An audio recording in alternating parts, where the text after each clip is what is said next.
Greetings. Welcome to the second demo for our course on Azure Security and Compliance. This demo will be pretty short. We're just going to review the 3 lines of defense for detecting drift in an Azure cloud environment. We'll be showing off the Azure Resource Manager portal, the activity logs, and how to enable the track changes feature. So let's dive right in. First, we'll start off in our portal, and we'll go to the resource groups section. Now, in our test account here, we only have a few small groups in just 2 geographic regions here, US East, 1 and 2. To see our config, we'll just click on a group that's interesting to us. So for us, let's try test group 1. And right away we can see, we can get a lay of the land. We can see in the menu that there is an overview here, which is where we start. We have a number of additional things like access control and the activity log up here, which we'll come back to. As we mentioned in the lesson 1 of this section, one of the key things in the Resource Manager in ARM is the concept of deployment templates. So let's take a quick look at that. We can just click on deployments actually. Then select the one that we care about. It'll take a second to load.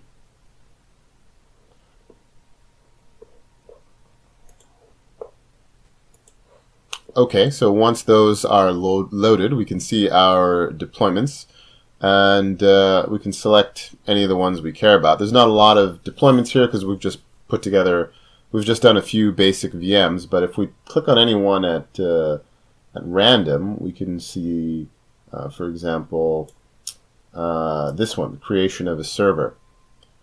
And if we go into this server creation, cool thing is we can actually click on the template and we get this big JSON file that describes everything about the deployment, about the resource.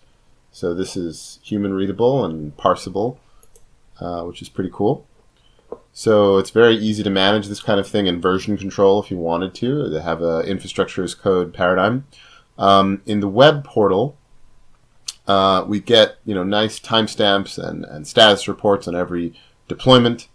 And we can check the parameters as well, and scripts.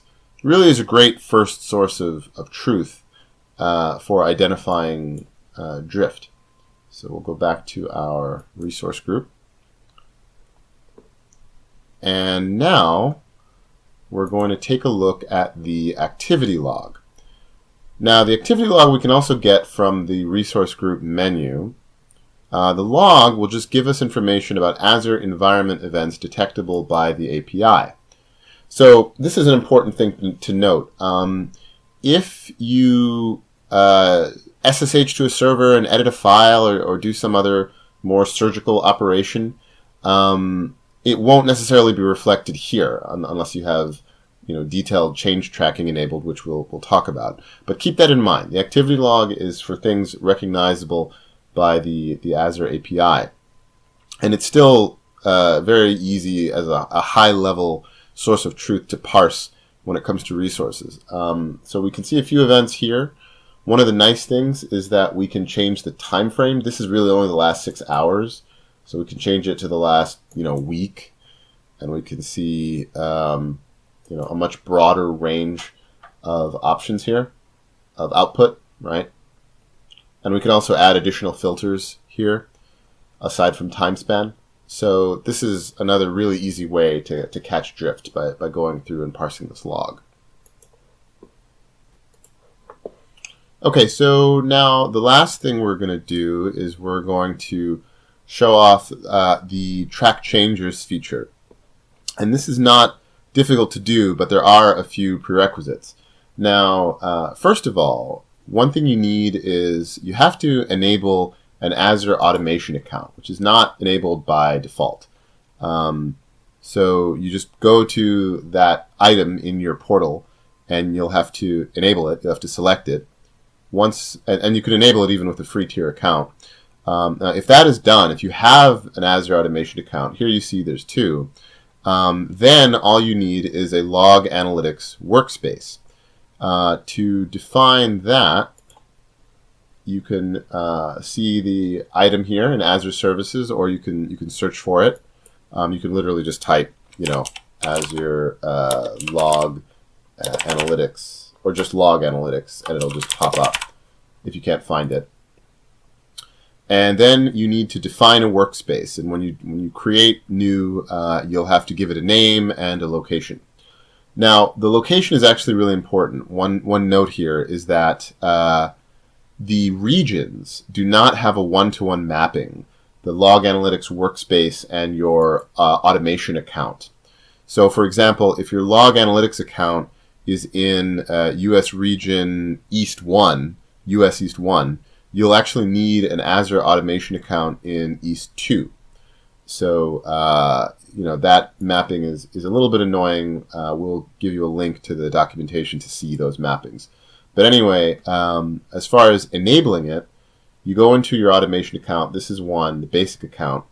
This account does not have change tracking enabled, but to actually enable it, basically we just go into our automation account and we click on the change tracking here, and we'll pick the workspace we care about.